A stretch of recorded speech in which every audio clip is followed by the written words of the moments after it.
Good morning, afternoon, and evening, wherever you are, and welcome to the season finale of season 2 of Rings of Power. Rings of Power season 2. Man, I just screwed that whole intro up. The season finale review of the intro. I am joined by my ring bearers in arms, Zam. How you doing? I'm fine, thank you. How are you? Earning my host of the year today. And Vizaxin joining us yet again. How are you doing? I'm doing good. All right, guys. Big episode today. Season finale. We got some big reveals. I don't know. I got some thoughts, but let's just do overall what you thought of the episode. Zam, go ahead. What if you're ready? What are your thoughts on this episode? Um, yeah, I thought this episode was fantastic. Um, we got everything we wanted out of this episode. We got conclusion, and we got set up, and there were some sad moments, and there was some interesting moments, and there were some callbacks as well, payoffs too.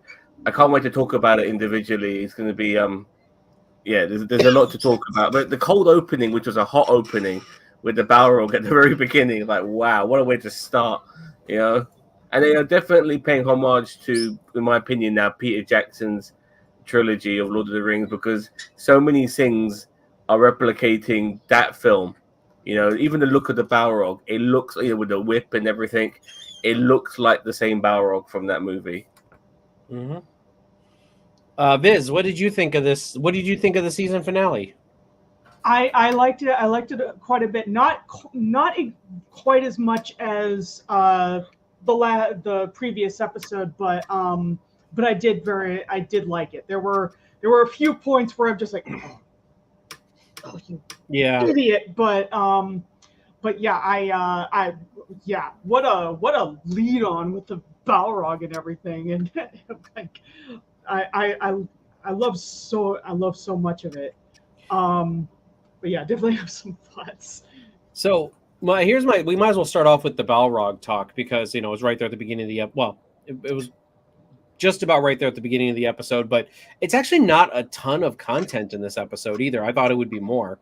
But yeah, so Durin the Third, King Durin unleashes the Balrog, into the massive mithril catacombs, and There's a lot of mithril, by the way. My yeah, goodness. yeah, a lot. And so he releases the Balrog, and then him and the Balrog fight. And obviously, King Durin's dead because even Gandalf didn't survive a fight with a Balrog. You know what it reminded me of? Have you seen Reign of Fire?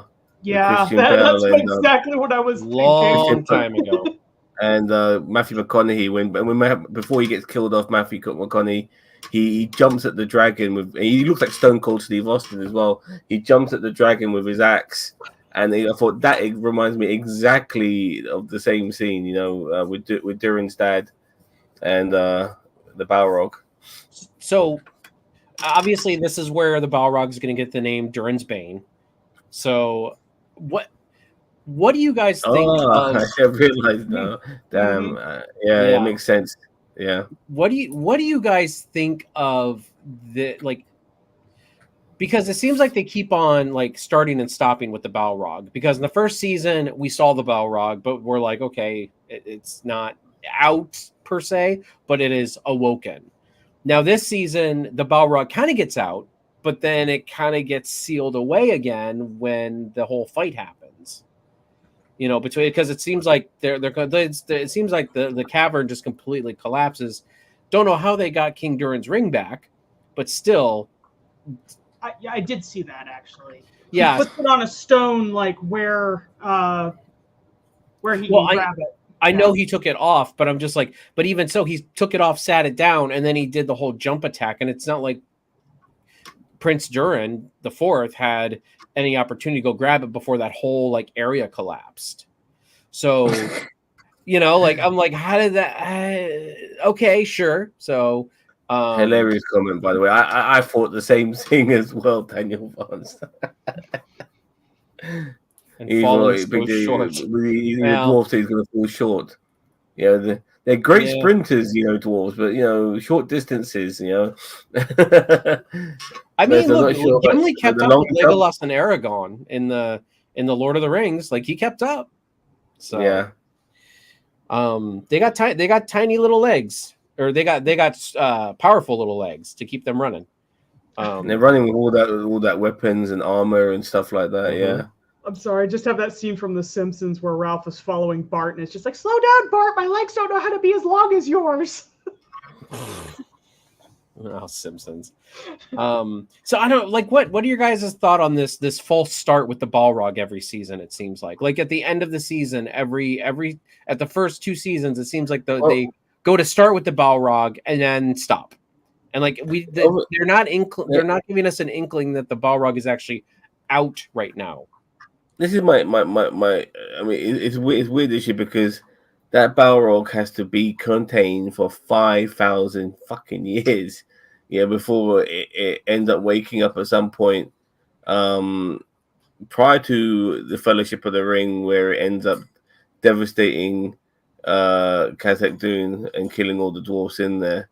So that's my wonder. Like, how did they do that? How did this thing decide to stay lull for 5,000 years? I know they keep digging, but there would be a point where every generation says, there's a barrel behind here. Don't fucking dig anymore. You know what I mean? No digging around here. Like, I don't know. Yeah, because I'm pretty sure in at least, again, the original books, and just to preface, like I always do, when I compare it to the books and the lore, I am not saying one is better than the other. I am just comparing it to compare it. But like, the Balrog's not supposed to show up until the third, like a couple thousand years in the Third Age. Like it's not supposed to show up and wreck Khazad Dûm until then. They're not even supposed to really, I think, know of it until then. So, and once it's released, it's released. So that's why I'm like, is that just going to be the thing every season? We false start with the Balrog and it's not actually going to get released? And like, this thing seems like a powerful being. Like, it was just pulling away rocks like it was nothing. Like it can surely it's capable of digging through, and pulling away boulders. I don't know if he wants it's to. Not trapped. Oh, okay. I mean, like, just because he's down there, it doesn't necessarily mean that he's imprisoned there or anything like that. He's just roaming around. He's roaming around what he's taken as his territory. It's like if they're all like dragons and they like treasure, I mean, he's in a cave full of freaking mithril. I mean, yeah, I think the more with the Balrog is after it's similar to Smaug. Well, and so he's similar to Smaug a little bit, but I don't think he's there because of the mithril. Maybe he's drawn to it because of its magical properties, but he's not like keeping it. At least in the books, like the Balrogs, like what happened is they all fled after Morgoth was captured by the Valar. So at the end of the First Age, so the Balrogs were, because there was multiple Balrogs. They were like the chief lieutenants of Morgoth. So that's why they were, so they were kind of in hiding, but I mean they're eternal. They're kind of like the Maiar and the and the Astari, where they're where they can live forever, until they don't. Daniel Van says I took it more like loss of Durin's ring meant Sauron couldn't command the Balrog so easily.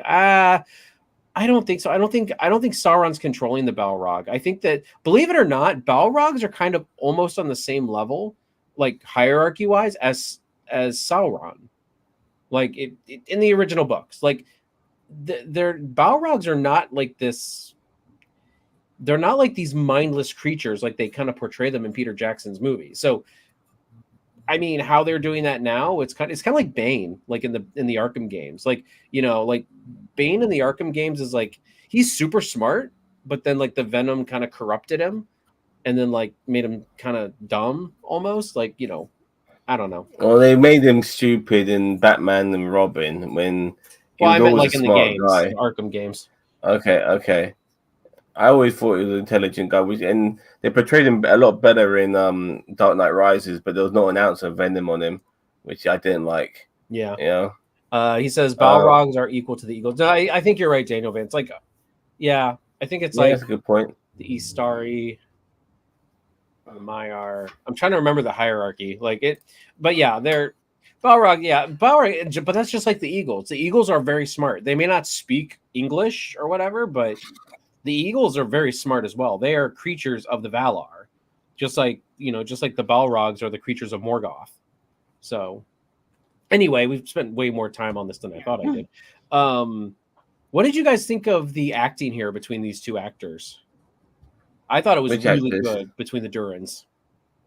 Oh, that was beautiful. It actually made me tear up when it did King Durin's voiceover, and he's just like, all this time you thought that I was letting you raise your hand. It's like, and I never did. You were just getting stronger. It was just like, oh, the feels. Well, I thought father and son were going to throw down. Especially the way Durin kissed his wife. Like, I might not come back. Yeah. I really thought they were gonna, because his dad has become mad. Killing off his men and stuff like that. So I thought that I know was there the was case a kiss. There was a kiss on the show, and nobody handed off a weapon or a pin. Yeah. People are still freaking the frick out over that stupid scene. Like, yeah, and once Durin's father revealed the mithril, Durin probably thought, oh, maybe my father's been right all this time.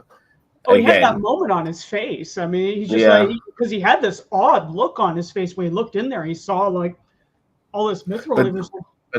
But that transition of the blue light into the red fire on Durin's face, on his father's face, fantastic. Because you knew what was coming instantly. And it was I thought it might have been a little bit anticlimactic when they weren't going to fight, but then the payoff with the Balrog, it more than made up for it. Yeah, absolutely. I thought it was a great scene. I don't know what, like, this false start with the Balrog every season is just kind of like they get us there and then they draw it back and then they take it there and then they bring it back, and it's like, not that I want the Balrog to just ravage Khazad-dûm, but it's like, man, you guys have been building this up since the first, like, early in the first season, and it's something, I don't know. I just feel like they're slowly doing it. Well, just to wrap up the dwarfs, because we didn't really see the dwarfs for the rest of the episodes until the very end.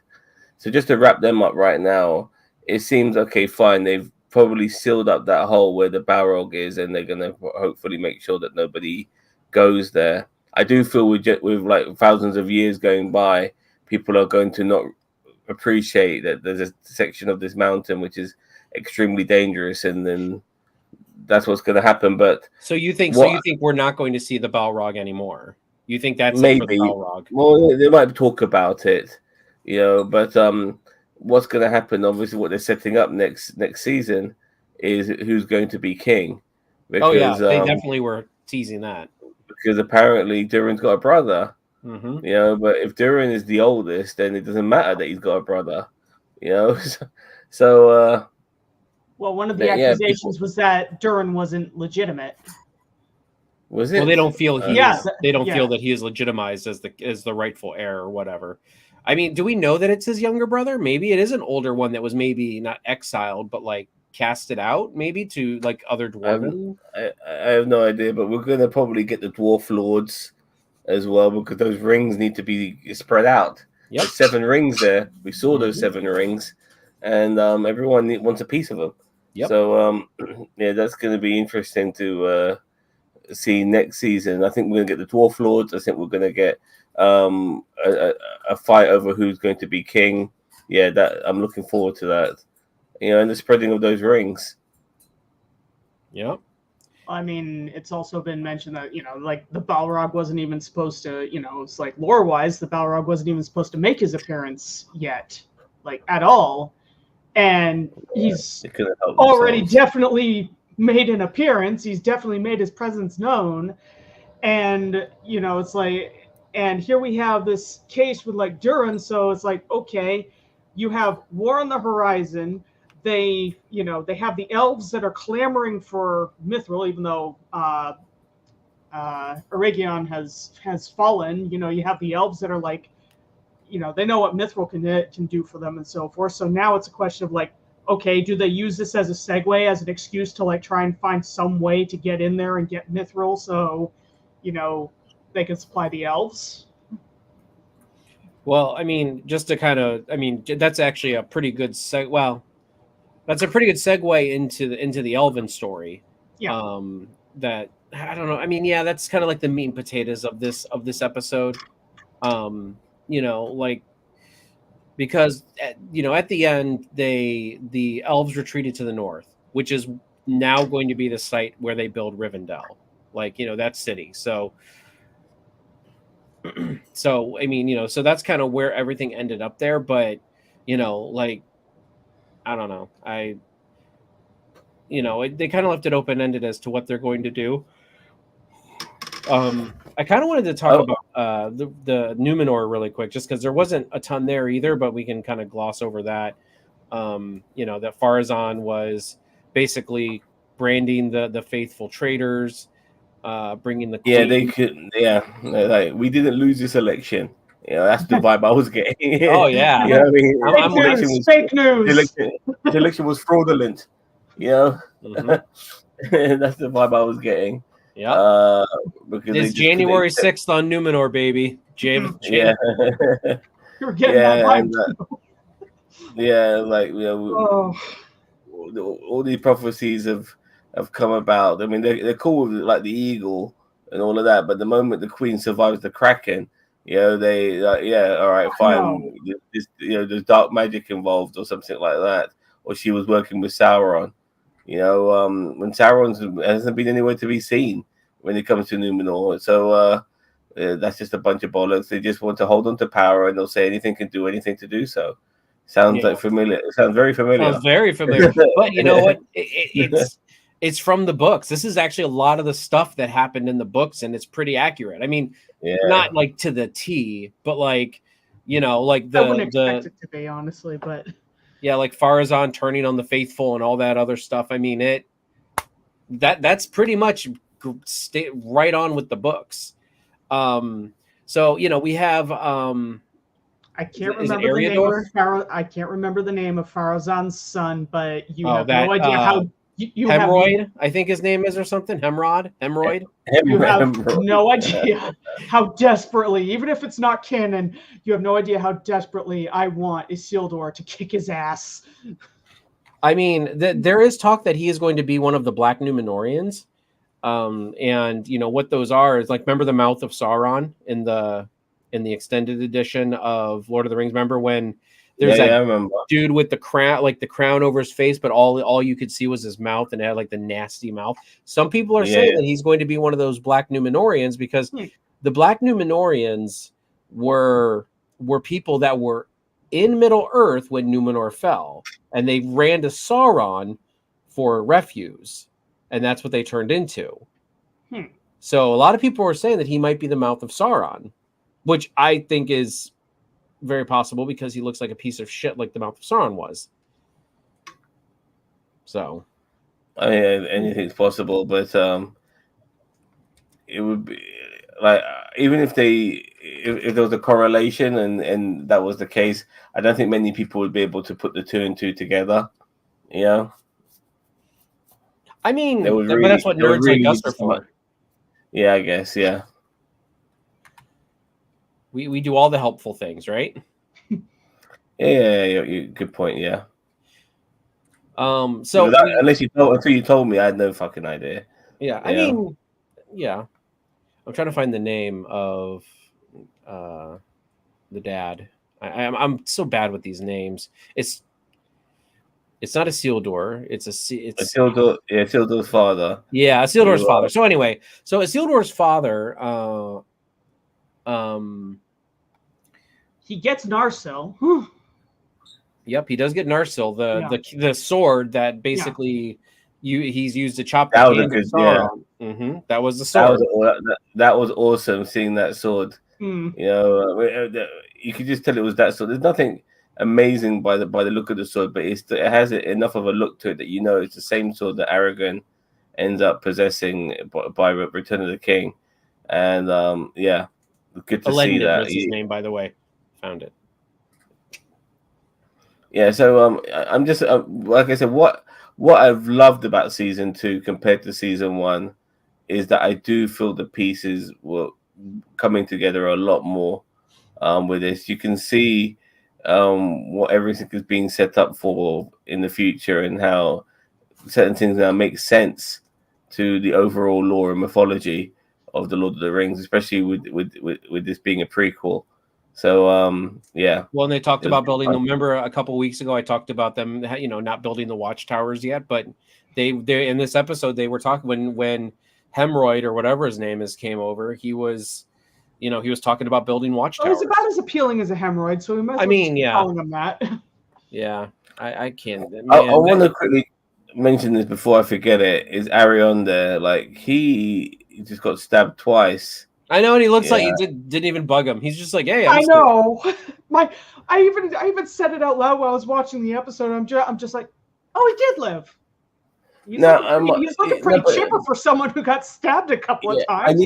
I needed an explanation of why someone who was brutally. I just saw one elf take an arrow in the shoulder and he was down and out, whilst he got stabbed twice in the gut and by what's his face? I forgot his name. The evil elf. Adar. We'll get to him in a second. That was my next one. Yeah, and which is what I'm leading to here, because it seemed Adar obviously made peace with Galadriel, which is why he gave her back the ring. So did he not only stab Arion there, but did he then heal him afterwards? I mean, what the fuck is going on? Like, I don't know. That was there were a lot of clunky scenes last episode. Like, I liked the episode, but there were a lot of clunky scenes in that episode last week. Yeah, so that was one of them. The troll was one of them. The mountain troll. There were just a bunch of clunky scenes that just didn't make too much sense. Although I did like how the troll died laughing. Yeah, right. So Adar. I mean, unless you guys have something else, there really wasn't too much going on with Numenor this week besides setup. But and then obviously, Isildur is now heading back to Numenor, so he'll probably reunite with his dad. But other than that, not much. They're going to start a revolution against the other guys, but I think at some point all of them will have to end up back at Middle Earth because the fall of Numenor has got to happen before. I think that will be the season finale of next season. It might be. Yeah, I could see it. They're really building up for. Time's pressing because that whole vision of like Numenor falling, showed like those petals blowing off of that tree, and that's already happening. So yeah. Mm-hmm. So no, I completely agree. End of season 3 is probably a very good, and they're gonna have to start building Gondor. So yeah, this could be the end of season 4. So what did you guys think of the exit of Adar? Like it was brilliant. I loved it and I hated it. I loved it and I hated it both. Yeah. As soon as I saw him healed, I knew he was dead. Like I was like, oh, this is his character full circle. I'm like, oh no. But I was happy he had that moment. Yeah. I was happy that he had that moment, and it's like, and the moment I saw him, normal, and he wasn't an elf with a skin condition anymore. It was like, oh yeah, I'm like, oh you're dead. But he had, it's hats off to the actor that he actually, made me definitely feel for him there in that point where it's just like, who were you? Because Galadriel didn't she's like, who were you before this? And he's like, nothing significant. It was like, oh my God. It's like, you're not even going to tell us your name. It's like, that actually hurt. Well, he said he couldn't. I thought he said he couldn't remember his name. He said it was given to him, but Adar was the name that he had earned. Adar's the name that he earned, I think. Yeah, no, that's what he said. Adar was the name that he had earned, but the other one, had been given, and that was it. See, it was nothing. He was like, it was nothing. It was nothing significant. What I liked about it, personally, was the fact that these are who these goblins and orcs truly are. They are conniving, and Adar tried to bring a different light to them. You know, him being an elf, you know, he unfortunately it showed his naivety, and they got him, and regarding how Sauron approaches them, you know, he's ruthless. Yeah, I mean, And like Glug, his name is Glug. Glug got stabbed in the chest as soon as he was questioning orders. Yeah. well, he wasn't even questioning orders. He asked a question.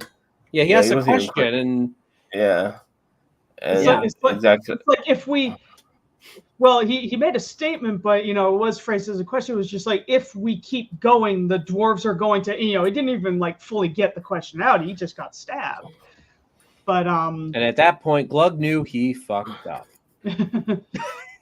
Well, I mean, but all of the like, but what I liked about it came full circle. Was there's Adar who tried to kill Sauron at the beginning of this season, and now Adar ends up being the same thing that happened to Sauron ends up happening to him. You know, they stabbed the fuck out of him. Mm-hmm. You know, I noticed the similarities in that scene. Yes. Yeah. So yeah, it's good. You know, that certain characters are killed off and we move on from them. I mean, I'm glad that's the case with him now. It's good that Sauron is in charge. That's where we need to be. You know, him pulling the strings. And talking about people being killed off, Celebrimbor. I was going to ask you guys: do you want to talk about the Grand Elf in the room, or do you want to talk about the Celebrimbor in the room next? So, Celebrimbor, but I will get my one sticking point: the whole scene with Adar getting shanked to death by all of his kids and so forth is Galadriel. You have the 9. They're on you. I realize that Sauron is right there, but fucking run, bitch! Like, oh my god. The entire time she's just standing there watching this happen. And Sauron is there watching it happen. It's like his back is turned. Either stab him now or run the fuck away. Jesus, you idiot. Yeah. And prior to her running away, I thought some of the shooting and directing of Galadriel trying to take a lot of those female elves out of the town Emerion, what's the name? Eregion. Trying to make them escape Eregion. I really thought it was not really well shot. They did it as one takes at times, you know, with the camera following them around and panned out, but the way it was portrayed, it was kind of crap. And that was a little bit disappointing. But yeah, I agree with Leia as well. Like the way she was fighting, and Sauron. I personally didn't like that fight. The way he was using his crown, I just thought this is just so stupid. Yeah, you know. I mean, I kind of liked it. It was a well choreographed fight, I thought. It was okay. I do actually like the fact that, you know, because at first it looked like it was going to be one of those things where, like, he keeps nicking her, but, you know, she doesn't manage to get a hit in. I do like that they were actually trading blows. But the whole time I'm just sitting there going, it's like, okay, this is a bit cathartic to watch, but at the same time, you should have run, Galadriel. This entire fight was completely unnecessary. You should have run. I think she wanted to fight him. I know she wanted to, but still, just like, no. And he played the mind games as well. Yeah. You know, it reminded me of like those moments from the first Mortal Kombat movie where Shang Tsung is like changing characters just to have a go at Liu Kang. And yeah, I thought that. I'm thinking, come on, you know what he's doing. He's fucking with your brain here. You should be better than that. You're a wise elf. You've been around for fucking thousands of years. You shouldn't be falling for this shit or being, you know, but regardless. The moment he turned into Halbrand again, you know, it's like you think at this point, Galadriel, the moment she saw that face, it was just, but you couldn't have picked a better face. Yeah. But I did like the fact that when she got stabbed by the crown, which I thought was, just like I said, the crown being used as a weapon was stupid, but it reminded you that, you know, Sauron, he leaves a mark on you, and you're not just being stabbed, you're being poisoned by his magic. And it took, obviously, Elrond and the other King, elf. whose name I can't remember. Gil-galad, Yeah. the king, Yeah. Gil-galad. Yeah. To put their powers combined and not call Captain Planet, but to make sure that they get the poison out of her system, so to speak. Well, at first it was, it's just like High King powers activate. Ah, shit, it's not working. High King powers activate. Ah, shit, it's not working. It's like Elrond comes out with MacGuffin the ring, and it's like, by the power of cool-looking jewelry. Just.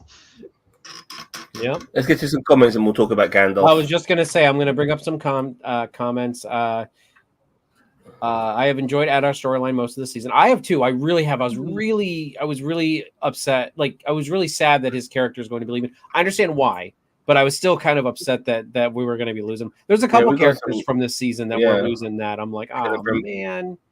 Adar is the 6th month in the Jewish calendar. It's a time of transformation and is only a month that comes back for, and is the only month that comes back for seconds, as it's the additional month added in a leap year. Oh, okay. So wait, so in a leap year they add a whole month? I'm confused. I don't know the Jewish calendar, so I couldn't help but wonder if Galadriel fell at the same time King Durin took off his ring. No, because the when the dwarves were still in Khazad-dûm when King Durin was fighting the Balrog, Galadriel fell and the dwarves were showing up. So those two times couldn't have coalesced together. Actually, before go on, finish that last comment. And then last, I don't think Galadriel could run, and the ring was forcing her hand literally. Maybe. I mean, they do have influence, but the rings of power, like the elven rings of power, don't have any sway from Sauron. That's why he wants them so bad. He probably wants to take those rings. No, I mean, like she had the 9 on her. Maybe she had the 9 on her, but still. It'll be interesting to see just like run, bitch. It'll be interesting to see how men end up getting those rings. But Sauron's gonna pass out like candy. Before we go on to Gandalf, I just want to quickly mention Celebrimbor. We haven't really mentioned. Yeah. No, I was going to actually say before we move on to Gandalf, I did want to bring up Celebrimbor. Liked his death. It's tragic. It's sad. It's one of those things where I liked his character. I wish he could have. It's like I know that in the lore he dies, but at the same time, it's just like I like how that was done. What I liked all about all of these scenes so far is also the addition of Sauron in them as well, because they are not trying to make Sauron a sympathetic character whatsoever. Like he has a point of this guy is a fucking asshole. He is evil personified. He's a terrible person, and you saw that with his moments with Brimble, where he's using him for fucking target practice. And the thing is like, yeah, some people are like, oh, they're making Sauron, like there were moments where he talks about his torture from Morgoth and everything. I'm like, oh, they're trying to make Sauron sympathetic. It's like, no, he's using that as manipulation. Yeah. Like that is like, because he doesn't even skip a beat, and then he starts to weave that tragic story into manipulation and you can see it clearly, but Celebrimbor can't, because he's kind of entranced in this illusion of Sauron. So and he's going to die. Like that's the sad thing, that there's no coming back from when you saw him in that position. You thought, okay, he's gone any minute now. How's he going to go? Obviously, he's not going to take Sauron with him, but is he still going to die heroically? And he does. Like he wants to be killed. He knows he needs to die, and he makes sure that Sauron doesn't manipulate him any further, and get Sauron to kill him. Yep. Which was excellent. Well, and he did that because Sauron was like, well, I know how to keep you alive, and and so that's why it's like, that's why it is. It was good that he did that, because he's just like, he's like, he just goaded him into killing him so that he wouldn't, basically be able to torture him to get where the 9 rings are, even though Sauron pretty much figured out where the 9 rings were anyway. Seeing his works being destroyed as well was, yeah. Didn't they save it at some point, or did they? No, the orcs. The orcs just burnt it. They burned it. Like, all of it. Aragorn. All those scrolls. Elrond, sorry. It's okay. Wrong mythos. Listen, sorry. These names, I can't even with these names sometimes. Elrond was begging them not to burn it, and they're just like threw the torch on and just started laughing at him. Yeah. Then, no, I mean, yeah. the elves took a huge L in Eregion. Like, I Yeah. mean, they lost a lot. And I mean, yes, we know they're going to bounce back with Rivendell and everything. Going into next season, like, because apparently from here on, supposedly in the lore, this is the lore. He continues on from Eregion into our Eriador. Numenor. No, Oh, Eriador. okay. He continues on to Eriador to attack Linden, the Elvish capital, where Gil-galad was for most of the season. That's actually further up into to the west. What happens in the books is that, if you guys want me to tell you, do you guys want me to tell you? Like, what happens in the book? It might be different. So what happens in the books is Sauron and the orcs go through Region. They continue and they go up to Linden, the Elvish capital, and the elves are almost losing there too. But what happens is Numenor comes to aid Linden, and that's where, like, the Numenorians start kind of filtering over, because then they help drive Sauron's forces out of that whole area. Like, Eriador is kind of like the Shire's there, Rivendell's there, the boat place where they send. Yeah, I can't remember it either. I can't remember it. But where the boats go to Valinor. So then Numenor comes and helps them. But also in Linden, that's where Sauron gets captured and taken to Numenor. And that's, as I said, I don't know if this is how the show's going to do it, but that's how Sauron gets to Numenor and starts handing out rings in the books. May not be the same in this, but. Yeah, the way that the show's going, it's like it would be Sauron gets captured. So. Yeah, I mean, yeah, it is. It's probably part of his plan anyway. It'll be interesting to see next season the 9 rings being dealt out to men and who gets them. And I think some of the Numenorians might want a piece of that action, considering we have the power shift and struggle. Well, and that's why I think I agree with you about the whole Numenor's fall coming at the end of season 3, is because Sauron, they're probably at the beginning of the season, they're going to march to Linden, get defeated. By the way, you guys want to know an interesting fact about Celebrimbor and Linden? I don't know if they're going to do it, but when they marched to Linden, Celebrimbor's body is on a pike as they marched to. Yeah, like look up. Yeah, the imagery is pretty gruesome. Like, I don't know if they're actually going to do it, but but that's why they took the spear and he put him up like that. Like, they said that was kind of like an homage to, like, them putting up Celebrimbor on a pike. But I think it'll be a prosthetic, not the actual actor in any capacity. I agree. I think it'll be. I saw the behind the scenes of episode 8, and they mentioned, okay, this is a season farewell to so and so actor, because they knew his bits were done. Anyway, let's jump into Gandalf. All right. Well, so he's no longer not Gandalf anymore. He is Gandalf. He is Gandalf. Yep. Yeah. I knew that. I knew that from the end of season 1, where he made that "follow your nose" reference. So I'm just like, yeah, he's Gandalf. And I absolutely hate it. I'm sorry, I really do. Not because it's against Tolkien lore, but just fine, But yeah, but it's just like, what, you have a blank canvas with the Blue Wizards, and it's like, now all we're gonna hear about is people going, well, Gandalf did this, or Gandalf didn't do that, or Gandalf wouldn't have done this. And it's thousands of years before Gandalf even comes to Middle Earth, and it's like, I don't want to hear the nonsense from people. Like, at least with the Blue Wizards, which I do believe the other wizard is a Blue Wizard still, because technically he still fits in the frame of, he went into the East and he started, and they started cults.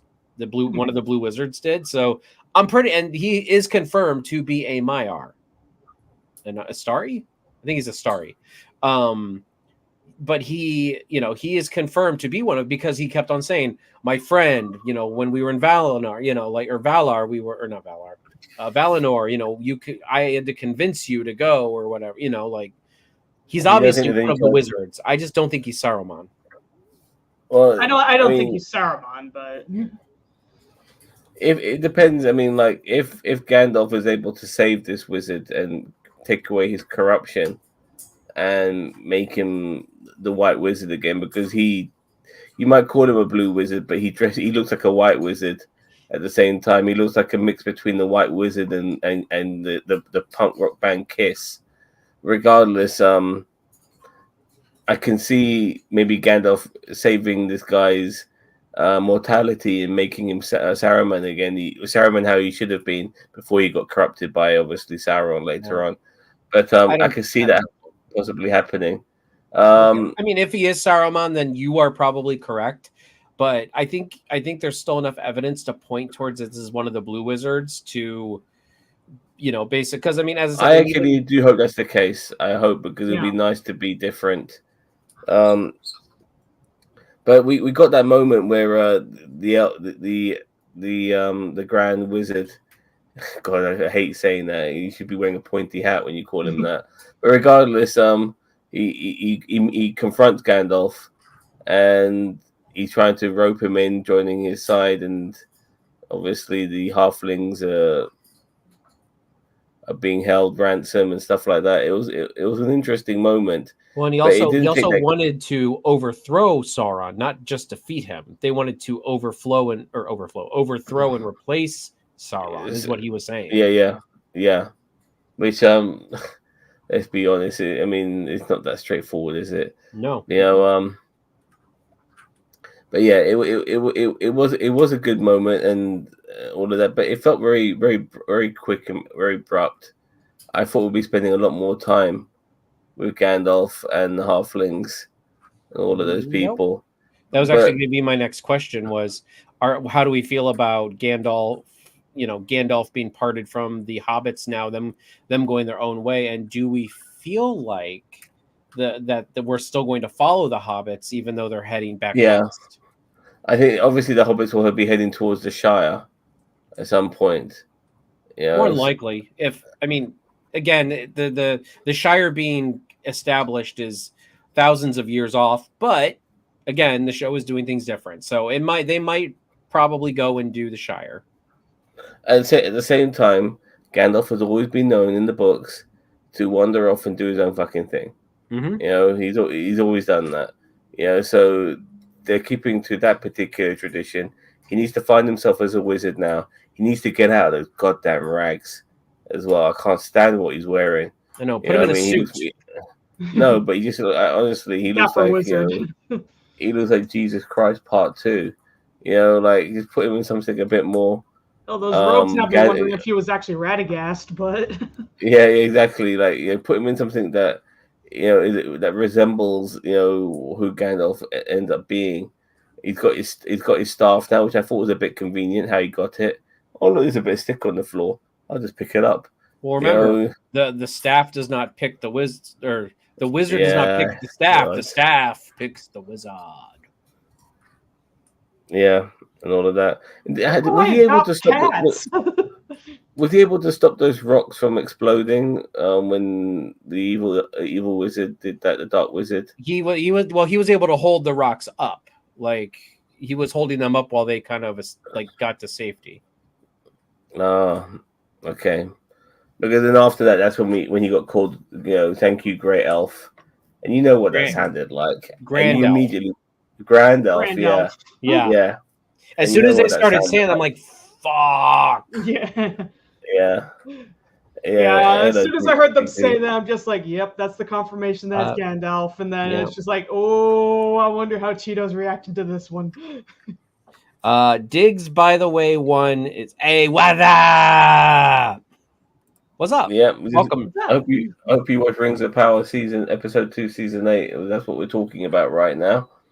Episode 2, season 8. Season 2, episode 8. Boy, it went on longer than I thought. Goodness. Yeah, exactly.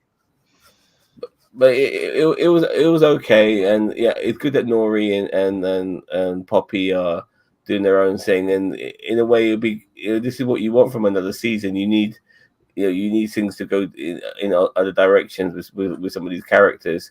And like I said, Gandalf has always been a bit of a loner. Not always, but there's times when he just does his own thing. I want to see him. I want to see these characters, like we saw with Arondir, or fucking his name's a mouthful. How he interacts with some other characters. Yeah. And it'll be good to see Gandalf interact with some other people too. It'll be good to see him maybe meet up with Galadriel. Meet up with Isildur, whoever it may be. maybe even meet up with Sauron. There's one other interaction I'm looking forward to in season 3, and that's the hemorrhoid or whatever his name was demanding lumber in the forest that we know that the 2 angry Ents are in right now. And you saw the people that had been off in the forest and trapped by the Ents. You could see like Theon looking around because he knows what's in there, and he's just like, we got to do what? And so I'm waiting to see how this boils over. So a little theory crafting that some people have been doing. So the boyfriend or betrothed of the girl, and I'm bad, these names I don't even remember. Yeah, I don't remember. So okay, so the Isildur, the girl he was after, her betrothed, so the guy. Yeah. Some people are saying that he is going to be the king of the mountains that don't show up for the battle the battle of the last alliance. Oh, that would be and he's that king guy is him, because some people are saying that like the way that this is kind of working out, possibly it could be him. Oh, there we go. Because we already know what her affiliations were beforehand, and she was trying to, she kind of had a little redemption arc, along with Theon. But I'm oh, that would be interesting. Yep. Oh. So that's theory crafting, though. Some people are saying that could be a route that this goes. Could not be. Who knows?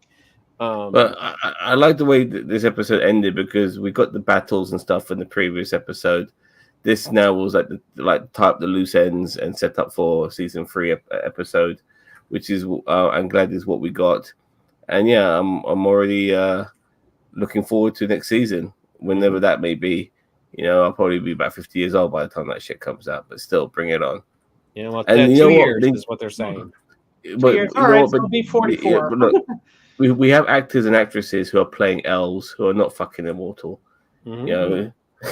Get this shit I think it would behoove them. I think it would just behoove them to record everything and then, do what they did with Lord of the Rings. Record everything, and then put it in production and then release it. Maybe not every year, but like every year and a half, every other year. But like they need to get. You're right. They need to get this recording done so these actors don't look like they're getting too much older. But then again, we have technology nowadays that kind of stunts that age. The only thing that would be detrimental is like if one of the main actors untimely death. Yeah. You know what I mean? Like. Yeah, exactly. And we do have that tech, but I don't know what it is, but that tech seems to be better done by kids in their basement than it seems to be done by Hollywood. Yeah, in my opinion. Yeah. But yeah. All right, let's wrap this up and give it a mark. All right. I'm not gonna put a poll up. Sorry, guys. I just not enough. Okay, so this last episode here. I mean, the reveal of game. I'm not gonna hold like the episode as a whole. I think I'm going to give an 8. Just because like it was pretty well put together. It was definitely better than last week's, even though I probably gave last week's episode a higher mark. I'm not going to hold the Gandalf thing against it because we all kind of knew, and that's kind of an overarching theme. So I don't want to hold it against the episode per se. But yeah, I just that's kind of some of the little stuff that bugs me a little bit is it just took a couple notches off. So I'm going to give it a solid 8. Zam? I want to give this a 9, but I just can't. Like there's the Aaron stabbing and not being explained why he got stabbed, and somehow he's walking around like nothing has happened. Yeah, it pisses me off. I thought some of the scenes involving Gandalf and stuff like that was very prematurely executed when it came to the finale of all of that. And the meeting of that wizard should have been of these 2 wizards should have been a more memorable moment than what it was. You just felt like Gandalf was being manipulated, if anything, and it wasn't done right. In my opinion, it should have been more. Not enough mind games was going on. I'll give it an 8. I did enjoy it, and despite my issues with it, I thought this season has been just generally a step up from last season, and this episode was very good. I want to review the season after we get Leia's markings. Yep. Yep. I did like the last episode more than this episode, but I'd still say it's an 8. I loved a lot about it. Galadriel not running aside, and whatever his name is that got shanked a couple of times by Adar and still managed to walk it off, I guess. He got shanked the shit out and he still rose his arm. It's like, geez, dude. All right. Yeah, definitely an improvement from the first season, I would say. So the season as a whole, I mean, unless Leo, you got, or Viz, unless you got something to kind of. The season as a whole, I did like it more than the first season. I thought they did a wonderful job. I think it's like it's been a slow burn to build up to something awesome, but I think it's awesome. Yeah, probably my favorite thing though was as tragic as it was Celebrimbor's death scene, because it's like he's not a warrior, he's not a fighter, he's a smith. He's been in his books he's an artisan, and here he is taking arrows, and aside from wincing occasionally and so forth, I mean he like he accepted the inevitable and he took it like an absolute champ. I mean, it's like, oh my god, dude. It's like, you're a badass. Yeah. We're going to give it out of 10 for the season. Yeah. It's still solid 8. I'm going to give season 2 a 9, actually. Even though I probably haven't given many of the episodes a 9. As a season, it reassured me that we're going in the right direction here. And like I said, I felt this entire season had the dots being connected, which I didn't feel we were getting at all in season 1. It felt all over the fucking place. Like, well, who are these guys? The Numenorians and all this shit. What's going on? There's nothing. Some guy just fell from fucking outer space. Fucking David Bowie Starman. You know what I mean? Like, what the fuck is going on here? But this season, I felt we got a lot more understanding of the entire universe and how things are going to end up being connected. And I thought it was great. Better character development.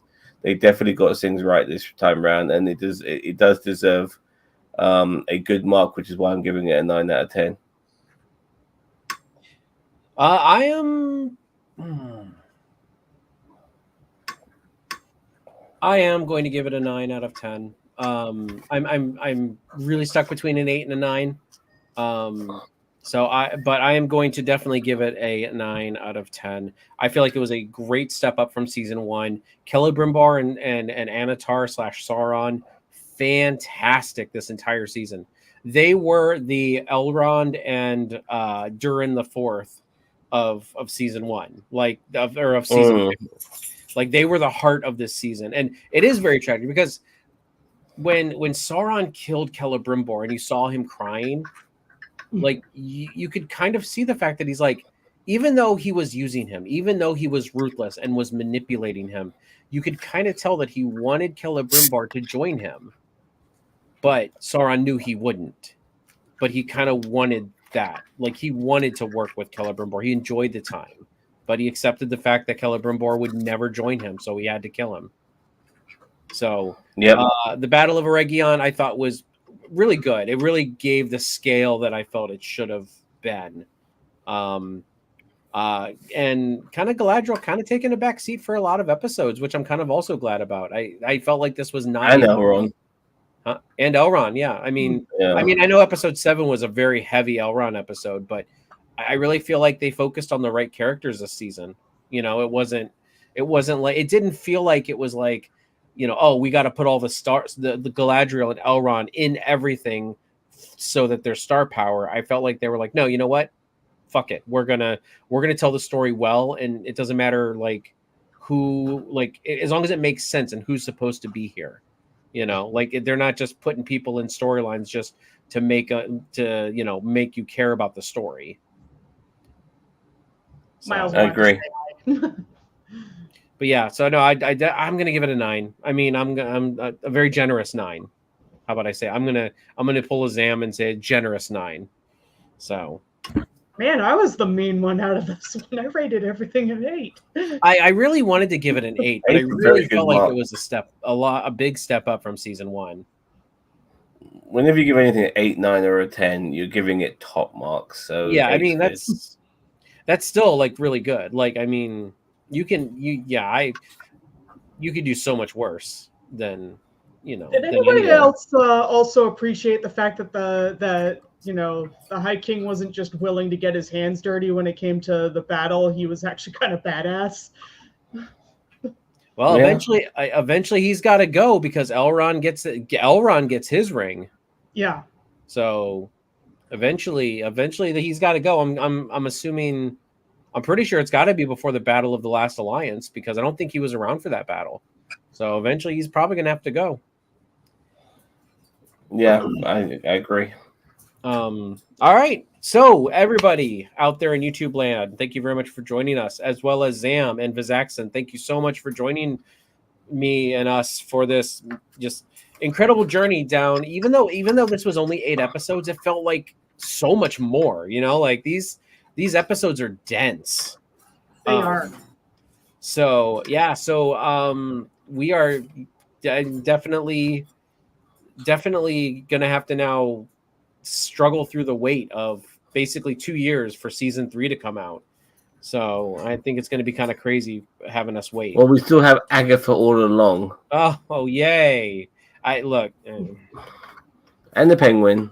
Okay. Penguin, yes. Agatha, I'm not reviewing that shit.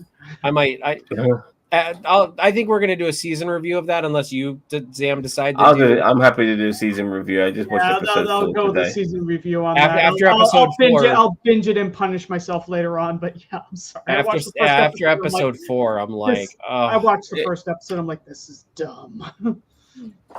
Yeah. So Thank you anyway, very much, Daniel. Yes. So everybody out there in YouTube land, please like, share, and subscribe to NerdTube, the greatest YouTube channel you kind of maybe sort of heard of. We'll catch you in the next one. Bye-bye. Bye. Bye-bye.